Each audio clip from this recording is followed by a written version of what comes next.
E Ele vai enviar a promessa. E vocês vão ser revestidos do poder de Deus. Revestido.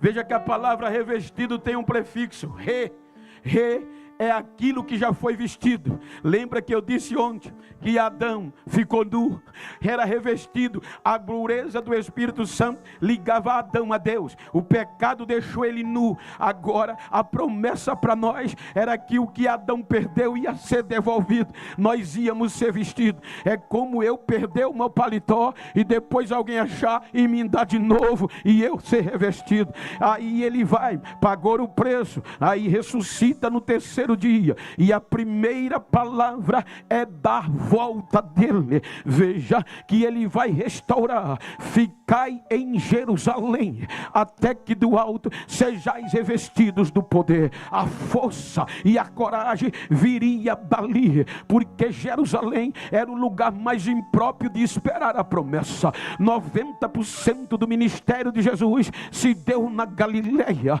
Em Jerusalém foi só decepção. Até a sua morte foi em Jerusalém. Era o lugar mais impróprio deles recomeçar. Era o lugar da maior adversidade, aonde a força deveria acontecer. Mas João capítulo 16, versículo 7, ele disse: é preciso que eu vá, porque se eu não for, o Consolador não virá. Ou seja, qual era o segredo? O lacre. Você já percebeu que quando um moço noiva com uma moça e vai na casa do pai pedir ela em casamento pelo noivado, o que é que ele leva? Uma aliança como garantia, para que quem olhar na mão direita saiba, ó Paulo, que aquela moça já é comprometida. Quem vê uma aliança no dedo direito já muda o olhar no senso comum, porque ela já está comprometida.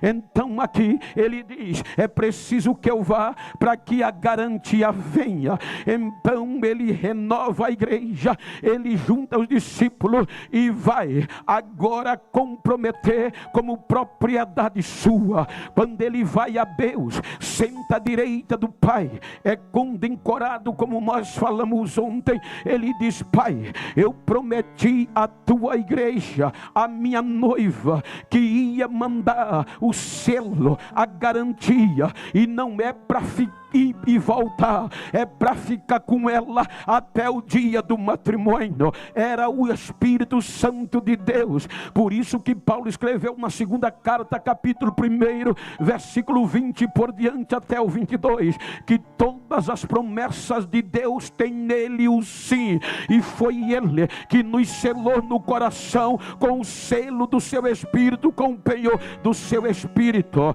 Então agora ele senta à direita do Pai, e aonde estará a igreja? Trancafiada, esperando o selo, esperando a garantia, esperando o penhor. O penhor é um poder que igual a mim, que vai dar garantia de que aquela propriedade já me pertence por meio de um pagamento, no caso o dote. Então quando ele chega diante do Pai, ele vai pedir ao Pai: derrama sobre ela o selo, a garantia como minha propriedade. É por isso que Lucas diz que na adversidade, escondidos, veja, dificuldade geográfica, dificuldade cultural, geográfica. Jerusalém era o lugar mais impróprio, cultural, analfabetos. Do outro lado foi dito só doutor, era dificuldade para todo lado. Aí diz Lucas que de repente desce do céu um barulho de um vento impetuoso e veemente, e enche toda a casa. Ou seja, e foram vistas sobre eles línguas repartidas como que de fogo, conforme o Espírito concedia que falassem. E todos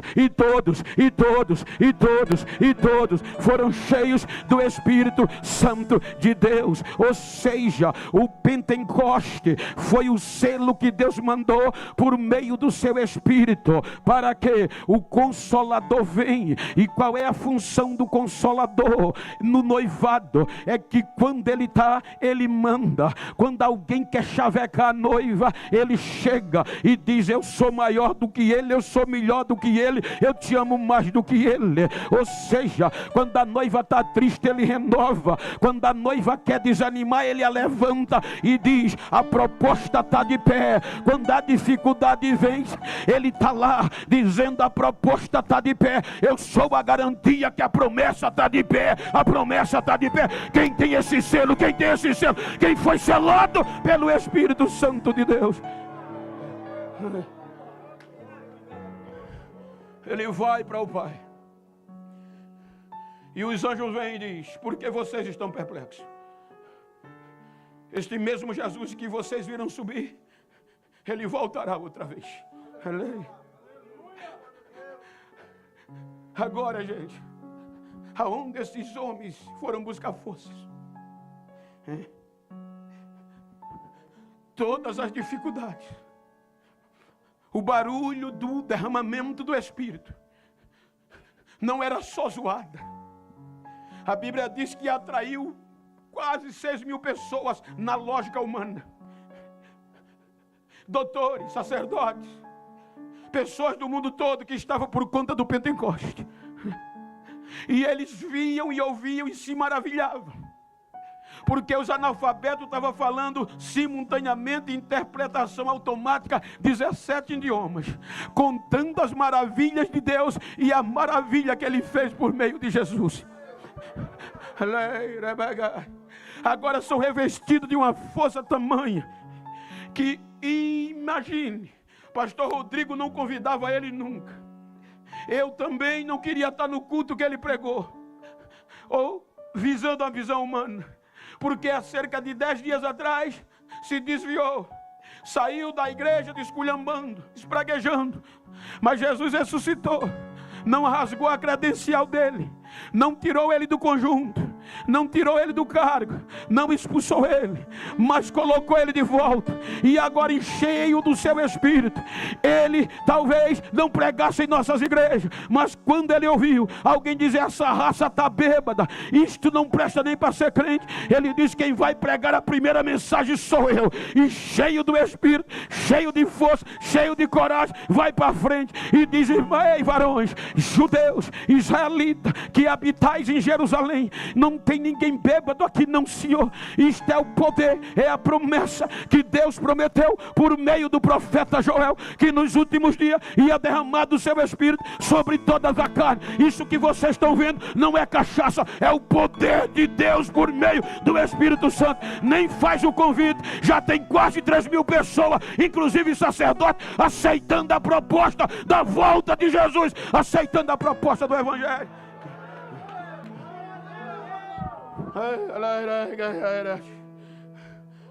Sacudiu Jerusalém, expandiu Jerusalém, movidos por esta promessa. Agora os 3 poderes dominantes vão tentar pará-los. Olha a responsabilidade que nós temos. Primeiro, o poder religioso, o poder dominante. Fizeram de tudo para pará-los, ameaçando, porque ele, enquanto fazia os cultos glamurosos dentro do templo, no dia de sábado, Lucas diz que os apóstolos pegavam os novos convertidos e iam cultuar Jesus no pórtico do templo, numa passagem ao lado, mas só que lá dentro só tinha glamour, e no lado de fora, onde os crentes faziam culto, o fogo caía, Jesus batizava, Jesus salvava e revoltava os religiosos. Vamos pará-los. Não conseguiram. Eles persistiam na força e na coragem. A vida estava em perigo, mas a coragem deles era maior do que a vontade de viver. Eles não desistiam. Então a religião não conseguiu parar. e vai pedir auxílio.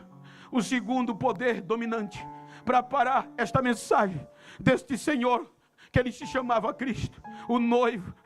Então, eles apelam para o Supremo Tribunal Federal do judaísmo, que era o Sinédrio. Então procuraram o poder da justiça para parar os ignorantes da Galileia.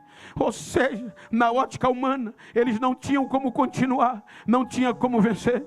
Então diz Lucas, Atos 4, que os magistrados, de forma coercitiva, manda buscar para procurar as oitivas. Depois dessas investigações, Pedro e João, os mais protagonistas. Então eles chamam os analfabetos diante da magistratura. Quando eles chegam para depor acerca deste Jesus diante dos magistrados, Lucas 4:13 diz que eles vieram cheios do Espírito Santo, com tanta ousadia, que os magistrados, sabendo que eles eram iletrados, sinônimo de analfabeto, e falava tão bonito, com tanta sabedoria, o queixo dos juízes caíram, e eles começaram a ficar maravilhados e dizer: são discípulos de Jesus. Estes homens estiveram com Jesus. Se esteve com Jesus, ninguém pode parar. Se é discípulo de Jesus, é movido por uma promessa superior à justiça.